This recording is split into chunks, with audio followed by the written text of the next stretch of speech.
Creativity changes the everyday.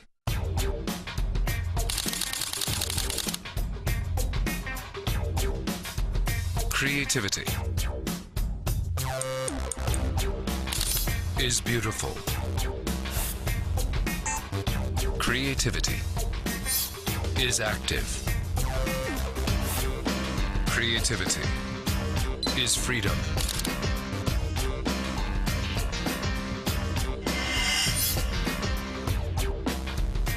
Alpha NEX5 debut.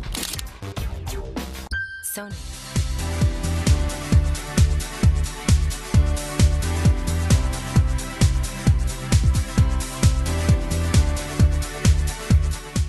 Well, Michael Nagy, here we are in the stunning setting of the Park Hyatt here in Sydney on an absolutely amazing Sydney winter morning. This has to be one of the most attractive cities in the world on a beautiful winter's day, doesn't it?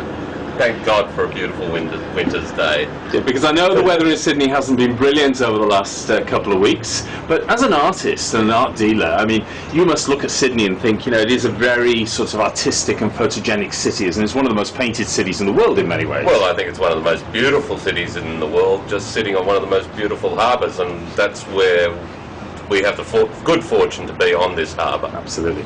Well, look, you also have the good fortune with Fine Art Retreats, your organisation, to be working in one of the other most beautiful parts of the world that I really enjoy, and that's Bali. Tell me about a bit about your programmes to Bali, and they're related to artistic tours and artistic programmes, and that sounds really exciting to me. Tell me a bit about them. In Bali, we run Fine Art Retreats.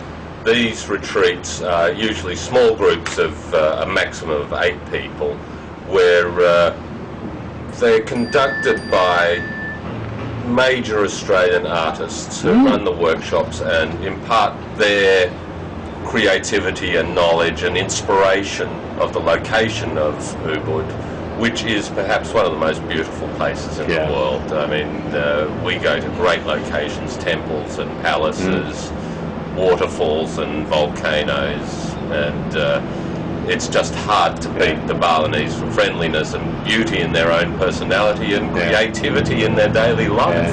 It's quite incredible, isn't it? Because when you're in Bali, it actually, the inspiration does take you over, but particularly when you're in Ubud, and particularly as well, I think, and to be fair to Ubud, a lot of people go to Ubud and it's a bit crowded, but you get outside Ubud and the countryside is just incredible, and it's spellbinding, isn't it? It is just magnificent. And where we go to on our retreats are somewhat more far from the maddening crowds. We have local friends that are guiding us, people who have lived in Bali, who've grown up in Bali, Balinese friends, and they take us to places that average tourists don't get to. Average travellers just don't get to see these temples and palaces. But that's what high-end experiential products are about, isn't it? Because if it wasn't high-end, if it wasn't experiential, you'd go on a tour with 45 other people and just see everything that everybody else sees and be in a big queue and on a coach. But your product is definitely not that, with small groups. So take me through maybe a fairly normal, if you like, if there is such a thing, arts program or art retreat in Ubud. Well, on our first day, we would usually gather in the hotel, meet the artist, get to know the people, what levels of skills, because we cater from beginners to experienced artists. Mostly they are amateurs, but certainly professionals are welcome as well. So it's then we go to a location. Maybe on the first day we'll just keep it local. We'll go to somewhere like Cafe Lotus, which has the most beautiful pond, lotus pond, spread out before it, and it has a lovely selection of fine Balinese cuisine. And in the background is a temple it's actually a palace to Pura Sukawati, who is the goddess of learning and culture. And so that's our first day. Fantastic. And then from there, the next day, we will go off to another location in the mountains, as I say, perhaps a waterfall or a volcano or a temple again. And we'll spend 4 or 5 hours perhaps having lunch there. We provide picnic lunches if we're out on location by one of the finest caterers in Bali. She supplies everything that we would need. Another day we might go out to a rooster farm. Now roosters are a fabulous... They're a feature of Bali, yeah. They're a feature of Bali, and they're a fabulous subject for an artist. Yes. They're just beautiful creatures. Yeah.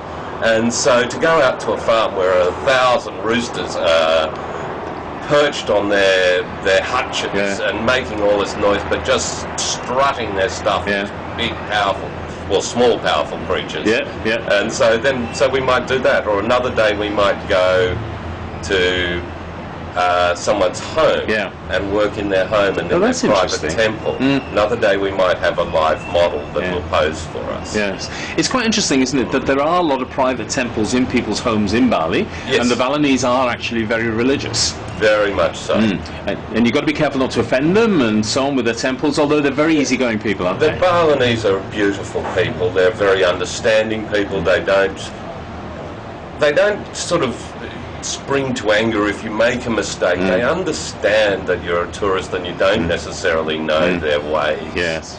And so they're beautiful people. Well, tell me, you're a partner at Luxperience, so you're going to be exhibiting at Luxperience, which is going to take place just over here at the Overseas Passenger Terminal here in Sydney. And that's my phone, but we'll just let it carry on ringing. It'll stop in a second.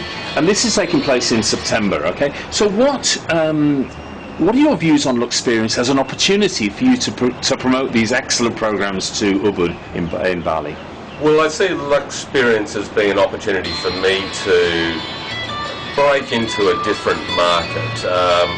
My experience in Australia has been that I've been involved in the art market for 25 odd years. But through Luxperience I can see that I need to connect with and make different opportunities with different people, as with the travel agents that are coming to Luxperience. And those are the sort of people you want to meet, isn't it, in Luxperience? Top-end travel agents dealing with, you know, if you like, I love the phrase, an English phrase, well-heeled. You know, people that've got a bit of cash that can actually go and want to have these really amazing experiences. Exactly. That's precisely what I'm trying to do, and I see that Luxperience can help me there. It seems to me you're the ideal combination of retreat, in other words, relaxation, chilling out, okay? Exactly. And then some sort of artistic element in terms of no matter what your level of skill is in terms of art, whether you're a nearly professional or an amateur, you can still go on the program, and yet you're having great food, great entertainment, and a wonderful intimate time with some really amazing people. Exactly. So you're having a great experience. It's not just an art workshop. If you want to do that, you can do that down the road with the local artist. This is about having a holiday, having an experience on your holiday, not sitting by the swimming pool, but engaging with the local culture and the environment. Well, Michael, can you tell me where people in the interim, I mean, whilst we want everybody to come down to Luxperience in September, okay, can you tell me where people can find out more information about Luxperience, about fine art retreats? Well, of course, the best place is on the net. The website is www.fineartretreats.com.au. So www.fineartretreats.com.au. Well, Michael, thank you very much indeed for taking time out of your busy schedule. I mean, it is a tough place to be, this, isn't it? Sort of perched over Sydney Harbour, watching the boats coming in and looking at the skyline and so on. But I suspect we should probably just be putting our feet up and having a nice espresso, which is what I think we'll do now. But I look forward to seeing you in Luxperience and seeing how much interest there will be, which I'm sure will be significant. I think there is. I'm finding that interest is growing all the time, and I see that with Luxperience I will be growing the business even more. Brilliant. Thank you for your time. Thank you. Thank you.